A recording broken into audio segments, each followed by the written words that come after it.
The discovery. The Galactic Council's chamber was alive with whispers. Representatives from dozens of species filled the grand hall, their voices blending into a nervous hum. A strange object had appeared on their long-range scanners, moving steadily towards the central region of the galaxy. It wasn't just any object. It was a fleet. "Have we identified them yet?" asked Chancellor Voro, his sharp voice cutting through the noise. The reptilian leader of the council leaned forward, his green scales shimmering under the artificial lights. "Who dares send such a massive fleet into our territory without notice?" The lead analyst, a small rodent-like being named Crix, stepped forward. He adjusted his translator device nervously. "Chancellor, we have analyzed the data extensively," he began, his voice shaking. "The fleet, it doesn't match any known species. The designs are completely unique, primitive in appearance, but somehow advanced." The room erupted into chaos. Representatives shouted over one another, their faces displaying a mix of fear and confusion. The Galactic Council had existed for thousands of years, and they prided themselves on cataloging every civilization in the known universe. The idea that a fleet could appear out of nowhere, belonging to an unknown species, was unthinkable. Silence. Voro's voice boomed across the hall. The chamber fell quiet, though the tension remained thick. "Crix, are you saying this fleet is from an unregistered species?" Crix nodded slowly. "Yes, Chancellor. But there is more. Their trajectory suggests they are heading straight for our central planet." Gasps echoed through the room. The central planet was the heart of the Galactic Council, a symbol of unity and peace. No species had ever dared to approach it unannounced. "How many ships?" Voro demanded. Crix hesitated, his large eyes darting around the room. "Thousands," he said finally. "Their formation is disciplined, military." The tension in the room turned to outright panic. Chancellor Voro raised his hand, signaling the Council's security force to lock the doors. "We need answers," he growled. "And we need them now." Meanwhile, in the cold expanse of space, the fleet moved with eerie precision. The ships were unlike anything the galaxy had seen before. They lacked the sleek curves of traditional spacecraft, instead appearing rugged and functional. Each vessel bristled with weapons, their surfaces covered in battle scars. The largest ship, a massive behemoth that dwarfed the others, led the formation. Inside the Galactic Council's observation station, Chief Scientist Lyra stared at the live feed of the fleet on her screen. Her multi-limbed body twitched with nervous energy. "Primitive," she muttered under her breath, "yet efficient. How is that possible?" Her assistant, a bird-like being named Ral, tilted his head. "Do you think they're hostile?" he asked. Lyra didn't answer immediately. She zoomed in on the lead ship, studying its design. It was clearly built for war, but there was something else, something that didn't make sense. "I don't know," she admitted, "but we're about to find out." Back in the council chamber, the debate raged on. "We should send a fleet to intercept them," shouted one representative, his voice full of fear. "We cannot allow them to reach our planet." "And risk provoking them," countered another. "What if they're more powerful than we are?" Chancellor Voro slammed his fist on the table. "Enough," he roared. "We will send a diplomatic message. If they respond, we will decide our next course of action. If they do not, then we prepare for war." The council reluctantly agreed, and the message was sent. It was a standard greeting, translated into hundreds of languages, designed to establish contact without hostility. Then they waited. Minutes turned into hours. The fleet continued its steady approach, showing no signs of slowing down or acknowledging the message. Anxiety grew with each passing moment. Finally, the council received a reply. It was brief and to the point. "We come to speak." The room fell silent. "Speak about what?" murmured one of the representatives. "We must proceed with caution," Voro said. "Prepare the council chamber for their arrival. We will meet these humans face to face." The names spread quickly through the council's ranks. Humans. It was a name that carried weight, though no one could explain why. As the fleet approached, the council prepared for the unknown. On the lead ship, Captain Adrian Ross stood on the bridge, gazing at the distant planet on the view screen. "They've responded," said his communications officer. "They're ready to meet." Ross nodded. "Good," he said. "It's time they learned who we are." His crew exchanged glances, their expressions a mix of pride and determination. Humanity had come a long way to reach this point. They had faced extinction, rebuilt their world, and now they were ready to make their mark on the galaxy. As the fleet drew closer, the Galactic Council watched with bated breath. The discovery of humanity was only the beginning. What came next would change the galaxy forever. A glimpse of the fleet. The Galactic Council's observation deck had never been so crowded. Delegates, scientists, and military strategists packed the room, their eyes glued to the massive display that showed the human fleet in vivid detail. Each passing second brought the fleet closer to the Council's central planet, and the tension in the room was palpable. Chief Scientist Lyra stood at the center of the room, her multi-limbed form still except for the occasional twitch of her antennae. The fleet's design continued to baffle her. "Magnify the lid ship," she instructed, her voice steady despite the chaos around her. The screen shifted, zooming in on the massive flagship. It was a colossal vessel, nearly 5 times the size of the Council's largest warship. Its surface was a patchwork of metals, with scorch marks and dents that spoke of countless battles. Yet it moved with a grace that defied its rugged appearance. "How can something so crude be so efficient?" Lyra muttered. Ral, her assistant, tapped on his datapad, running simulations.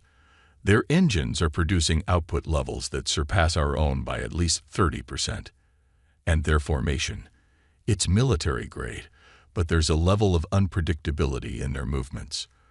It's almost like they're adapting as they move." "Adaptation is a sign of intelligence," Lyra replied.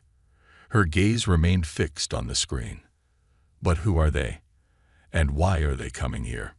Inside the Galactic Council chamber, Chancellor Voro was locked in heated discussion with the military council. "We cannot simply wait for them to arrive," General Kor bellowed, his massive, armored form towering over the others. "A fleet of this size entering our territory unannounced is an act of aggression. We should intercept them now, while we still have the advantage." "Advantage?" Voro shot back. "Have you seen their fleet? If their technology is as advanced as it appears, attacking them could lead to our destruction. We cannot afford a war we don't understand." The room murmured in uneasy agreement. Voro turned to Crix, the lead analyst. "What else do we know about these humans?" Crix hesitated, his whiskers twitching. "Not much, Chancellor. Their fleet's energy signatures are unlike anything in our database, and their communication, it's direct, simple, yet precise. No posturing, no elaborate codes. And that doesn't worry you?" Kor growled. "It does," Crix admitted. "It's as if they have nothing to hide. Or worse, they don't think they need to." The human fleet continued its approach. On board the flagship, Captain Adrian Ross stood on the bridge, his hands clasped behind his back. The vast expanse of space stretched before him, the Galactic Council's central planet now visible as a pale dot on the horizon. "Status report," Ross commanded. "All ships are holding formation," replied Lieutenant Mara, her voice steady. "Scanners are detecting heightened activity on the planet. They're watching us closely." "As they should be," Ross said with a faint smile. "They've never seen anything like us before." Mara hesitated. "Do you think they'll attack, sir?" Ross's smile faded. "If they're wise, they won't. But wisdom is not universal. Keep the fleet on high alert. If they make a move, we respond." "Understood, sir." On the central planet, the Council prepared for the humans' arrival. The docking bay was reinforced with additional security, and the meeting chamber was surrounded by armed guards. No one knew what to expect, and the air was thick with tension. Lyra watched from a high observation deck as the first of the human ships entered the atmosphere. The flagship descended slowly, its engines glowing with an otherworldly blue light. It was a sight both awe-inspiring and terrifying. "They're here," Ral whispered. The ship landed with a heavy thud, its landing gear sinking into the reinforced platform. A ramp extended, and a group of figures emerged. They were humanoid, clad in sleek, utilitarian suits that seemed to double as armor. At their head was Captain Ross, his piercing gaze sweeping across the gathered crowd. Lyra couldn't help but notice the way he carried himself, with a confidence that bordered on arrogance. But there was something else in his eyes, something that unsettled her. "They look like us," Ral murmured, his feathers ruffling. "No," Lyra replied softly. "They look like survivors." Captain Ross stopped at the edge of the ramp, his officers flanking him. He raised a hand in what seemed to be a gesture of peace. "Members of the Galactic Council," he began, his voice amplified by a translator device. "I am Captain Adrian Ross of the United Human Fleet. We come in peace, but we also come with purpose." His words hung in the air, heavy with unspoken meaning. The gathered representatives exchanged uneasy glances. "And what purpose is that?" Chancellor Voro demanded, stepping forward. Ross's gaze locked onto the Chancellor. "To ensure that the galaxy knows who we are, and to remind you of something you may have forgotten." "And what is that?" Voro pressed. Ross's expression hardened. "That survival is not a right. It's a fight." The chamber fell silent, the weight of his words settling over them like a storm. The humans had arrived, and the galaxy would never be the same. The shock of humanity. The meeting chamber of the Galactic Council was eerily quiet as Captain Adrian Ross's words settled over the room. The representatives of dozens of species exchanged uncertain glances. Survival is not a right. The phrase lingered, heavy with implications. Chancellor Voro was the first to break the silence. His sharp, reptilian eyes narrowed. "Captain Ross," he began, his voice steady but firm, "your words suggest a history of conflict. Are you here to wage war, or to avoid it?" Ross stood tall, his expression unwavering. "Neither," he replied. "We are here to ensure the survival of our species and to forge alliances if necessary. But let me be clear, humanity does not bow to threats, nor do we shy away from challenges." The chamber erupted into murmurs.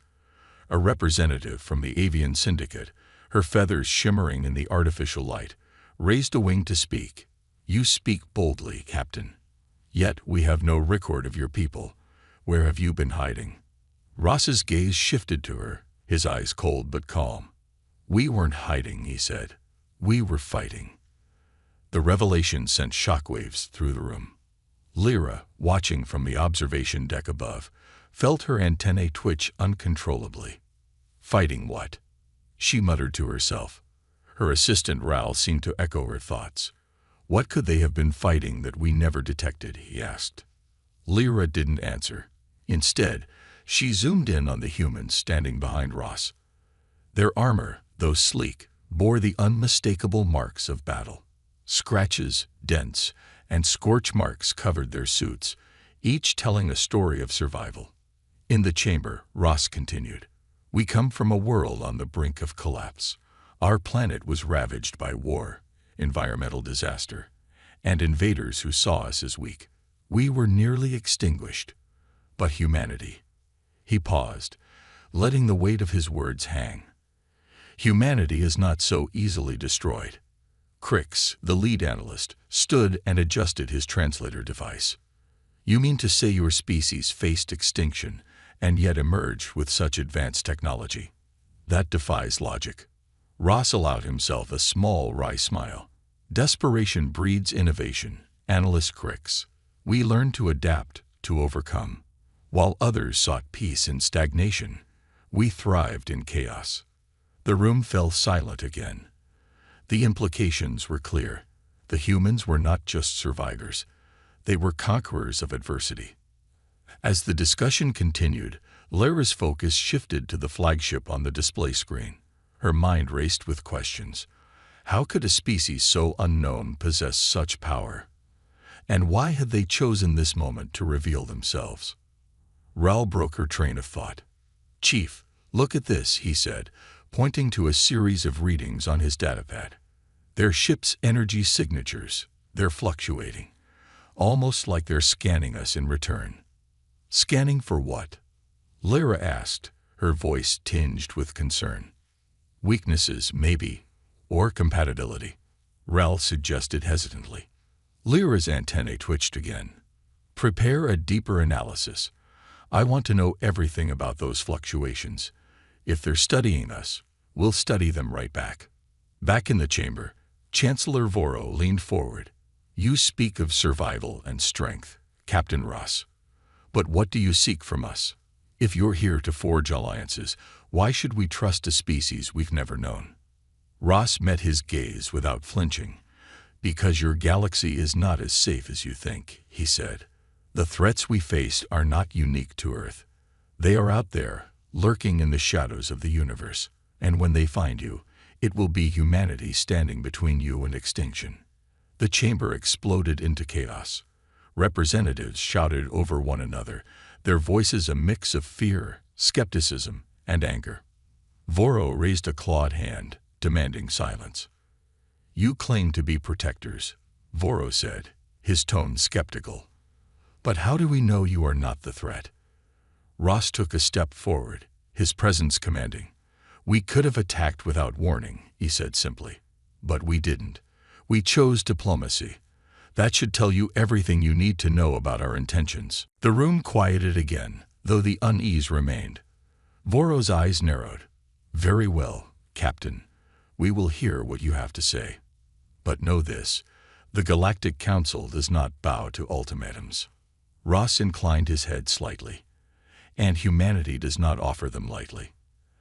As the meeting adjourned, Lyra's analysis team sent her the preliminary results of their deeper scan. Her eyes widened as she read the data. "Chief," Ral asked, noticing her reaction. "Their technology," she murmured. "It's not just advanced. It's adaptive, alive. Whatever powers those ships isn't purely mechanical." Ral's feathers ruffled in alarm. "What does that mean?" Lyra didn't answer. Instead, she stared at the human flagship on the screen, a deep sense of foreboding settling in her chest. The humans had revealed their resilience, their strength, but what they hadn't revealed might be even more dangerous. A message like no other. The Galactic Council's grand meeting hall buzzed with tension as representatives filed back in. The humans had requested to address the Council directly, a bold move that unsettled many.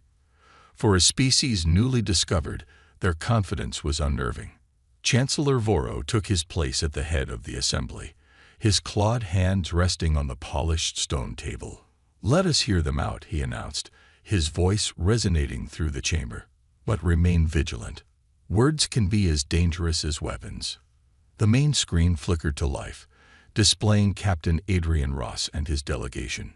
Ross's expression was calm but commanding, his sharp eyes scanning the room as if weighing every individual present. Behind him stood his officers, their silence more imposing than any words they could have spoken. "Members of the Galactic Council," Ross began, his voice steady. "Thank you for granting us this audience. We come bearing not threats, but truths."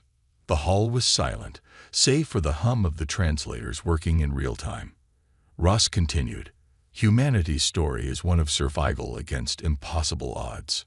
Our world was once like many of yours, thriving, united, complacent.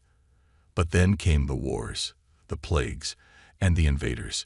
We were pushed to the brink of extinction, and it was in that darkness that we found our strength." A representative from the Aquatic Alliance, her translucent skin shimmering under the light, raised a hand. "Captain Ross, your resilience is admirable, but what relevance does your story have to us? We are not your enemies." Ross inclined his head. "You are correct. You are not our enemies. But the threats that nearly destroyed us are not unique to Earth. They are out there, waiting, watching. We come to warn you. and, if you are willing, to prepare you. Lyra, watching from the observation deck, leaned closer to the monitor. There was something in Ross's tone, an urgency that felt genuine, yet calculated. "He's not telling us everything," she muttered. Raoul glanced at her, his feathers flaring slightly. "Do you think they're withholding information?" "Without a doubt," Lyra replied. "The question is, why?" Back in the chamber, Ross gestured to one of his officers. The man stepped forward, placing a device on the table before activating it. A holographic projection filled the room, showing a swirling mass of darkness. Tendrils of shadow reached out, consuming stars and planets with terrifying ease. "This," Ross said grimly, "is what we call the Abyss." Gasps filled the room as the projection zoomed in, revealing the remnants of destroyed civilizations. Broken ships floated aimlessly in the void, their once proud structures reduced to rubble. "The Abyss is not a natural phenomenon," Ross continued. "It is a force, sentient, malevolent, and ever-expanding. We fought it and survived, but not without cost. Entire fleets were lost, millions of lives sacrificed. And now we've tracked its movements. It is heading toward your galaxy." The room erupted into chaos. Representatives shouted over one another, their voices a mixture of disbelief and fear. Voro raised his hand, calling for order. "Captain Ross," Voro said, his tone measured, "you expect us to believe this? That such a force exists and that it now threatens us?" Ross's eyes hardened. "Believe what you will, Chancellor, but know this: humanity does not deal in lies. We have faced the Abyss and lived to warn others. The choice to prepare is yours." In the observation deck, Lyra's team worked furiously to analyze the holographic data. "Chief, this energy signature, it's consistent with the fluctuations we detected in their fleet," Raoul reported. "What are you saying?" Lyra asked, her voice sharp. "I think they're ships.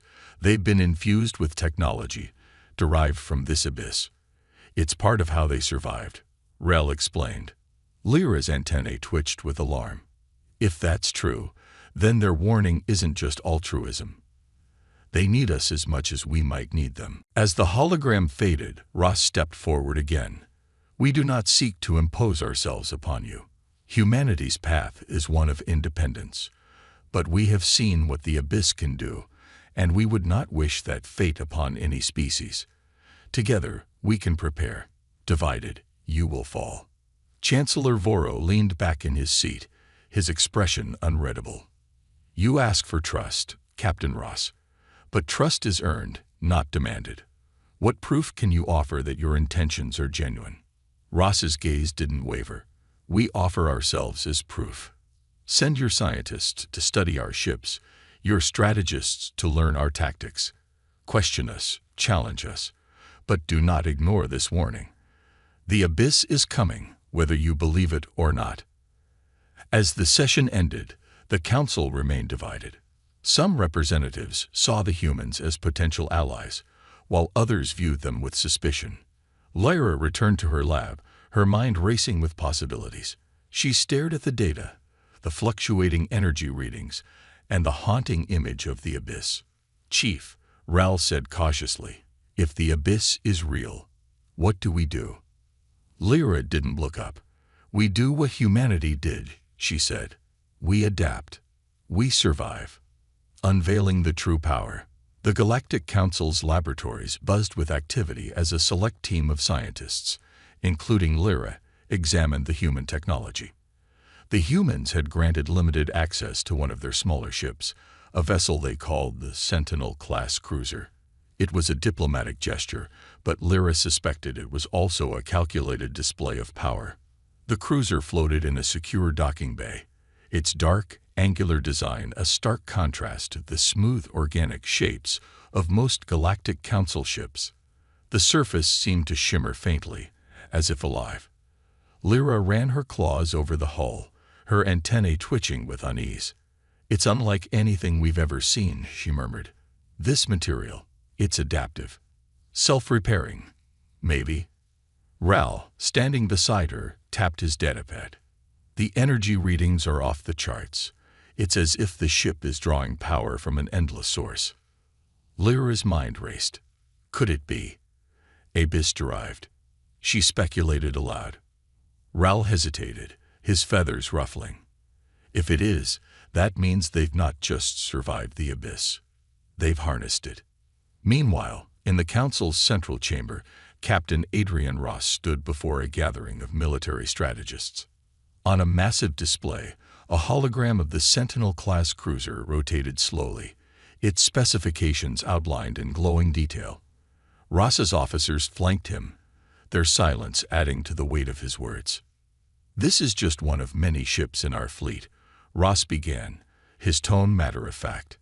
"It is designed for adaptability and resilience, capable of operating in hostile environments where no other vessel could survive."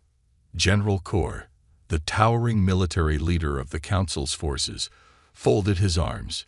"Impressive," he admitted. "But raw power is not enough. What's the secret behind its resilience?" Ross's gaze didn't falter. "The Sentinel class, like all our ships, is powered by what we call the Singularity Core. It's a technology born out of necessity, capable of generating immense energy while adapting to external threats. It is both our greatest weapon and our greatest responsibility." "And where did this technology come from?" Core pressed. Ross paused, his expression unreadable. "From studying the abyss, we turned its destructive nature against itself." The room fell silent. The implications were staggering. The abyss, a force that had consumed entire civilizations, had been weaponized by humanity. Lyra's analysis team worked tirelessly, delving into the Sentinel's systems.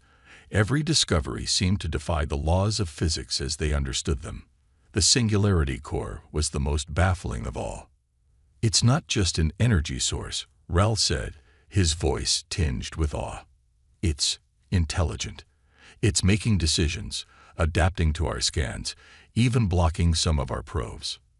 Lyra's claws clicked against the lab's console as she frowned. "If it's that advanced, then it's not just technology. It's a partnership. The humans aren't just using the abyss. They're coexisting with it." Ral looked uneasy. "That could be dangerous. What if they lose control?" Lyra's antennae twitched. "That's what we need to find out." Back in the council chamber, Ross continued his presentation. "We're not here to flaunt our power or impose our will," he said. "We're here because we believe unity is the only path to survival. The abyss does not discriminate. It will consume all life if left unchecked. Together, we can stand against it." A representative from the Avian Syndicate, her feathers gleaming, spoke up. "Captain Ross, your technology is extraordinary, but can we trust that it won't turn against us? How do we know your Singularity Core won't bring the abyss to our doorstep?" Ross's jaw tightened. "Trust is earned, not given. That's why we've opened our technology for your scrutiny. Study it. Test it. If you find fault, challenge us. But do not mistake our openness for weakness. Humanity has faced annihilation and emerged stronger. We offer you the same strength." The room murmured with uneasy agreement. Ross's confidence was compelling, but the shadow of doubt lingered. As the session ended, Lyra returned to her lab, her mind buzzing with possibilities and fears. The human's technology was both a marvel and a mystery. She stared at the glowing schematics of the Singularity Core on her monitor. "Chief," Ral said, breaking her concentration, "the Council will have to decide soon. Do we trust them?" Lyra didn't look up. "Trust isn't the issue," she said quietly. "The real question is whether we can afford not to." Above the central planet, the human fleet remained in formation, a silent reminder of the power they wielded. And aboard the flagship, Ross watched the stars, his mind already on the battles yet to come. The secret war. The Galactic Council's private chamber was dimly lit, the weight of secrecy pressing down on the air. Only the highest-ranking representatives were present, their faces drawn with unease. Chancellor Voro presided over the meeting, his sharp eyes fixed on Captain Adrian Ross, who stood in the center of the room like an immovable pillar. "Captain Ross," Voro began, his voice steady but cold. "Your fleet's power is undeniable, and your warnings of the abyss are concerning. But there are questions you have yet to answer, questions that demand truth." Ross nodded, his expression unreadable. "Ask what you will, Chancellor. Humanity hides nothing." Voro's gaze didn't waver. "You speak of survival and strength. Yet we know nothing of the war you fought to achieve this. Who were your enemies, and what did you sacrifice to emerge victorious?" The room fell silent.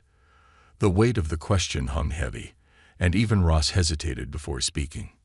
"Our war was unlike any you can imagine," he said finally. "It began with invaders, a species we call the galaxies. They saw Earth as weak, fractured. They underestimated us." A hologram flickered to life in the center of the room, showing the galaxies ships, sleek, insectoid vessels swarming over a devastated Earth. "Their technology was superior," Ross continued. "Their numbers overwhelming.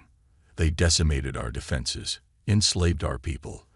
But humanity has a gift. We adapt. We learned their tactics, stole their technology, and turned their weapons against them." The hologram shifted to show human ships, crude at first, then increasingly sophisticated, engaging the galaxies. The audience watched in grim fascination as humanity's counterattacks grew more coordinated, more devastating. "We defeated them," Ross said, "but they were only the beginning." Lyra watched the feed from her lab, her claws clicking anxiously. The images of Earth's ruins and humanity's desperate battles sent a chill through her. "They faced annihilation and won," Ral murmured beside her. "But at what cost?" Lyra didn't answer. She could feel the answer coming. Ross's hologram shifted again, this time showing a dark, swirling mass devouring fleets and planets. "The abyss came next," he said. "It didn't invade like the galaxies. It consumed. Entire systems vanished overnight. No warnings, no survivors. It was unlike anything we had ever encountered." A representative from the Aquatic Alliance spoke, her translucent skin pale with fear. "And yet you survived." Ross nodded. "Barely. We fought the abyss for decades. At first we tried to flee, but it followed. Then we studied it. We learned its patterns, its weaknesses. We discovered that it is not just a force, it is alive." The room erupted into murmurs. Alive. A sentient force capable of consuming entire civilizations. "We developed the singularity core from what we learned," Ross continued. "It allowed us to fight back, to push the abyss away from our systems. But the cost was high. Entire colonies sacrificed themselves to buy us time. Millions died, and Earth became a battleground unlike any other." Lyra's lab was silent except for the hum of machinery. The team stared at the images of the abyss, its tendrils reaching for distant stars. Rel's feathers were ruffled in distress. "Chief," he said quietly, "they're not just warning us. They're recruiting us." Lyra's antennae twitched. "And if we refuse?" Ral didn't answer, but the silence spoke volumes. Back in the chamber, Ross's voice grew quieter. "We are not here to boast or to threaten. We are here because we know what's coming. The abyss is moving toward this galaxy, and when it arrives, you will face what we faced. Alone, you will fall. Together, we might have a chance." "Chief," Ral said, his voice hesitant, "do you think we made the right choice?" Lyra stared at the starfield outside the window, the faint outlines of the human fleet glowing in the distance. "We chose to fight," she said softly. "Now we'll see if it was enough." Above the Council's central planet, the human fleet began to reposition. Humanity's war was no longer theirs alone. The galaxy had chosen to stand together, and the abyss was coming.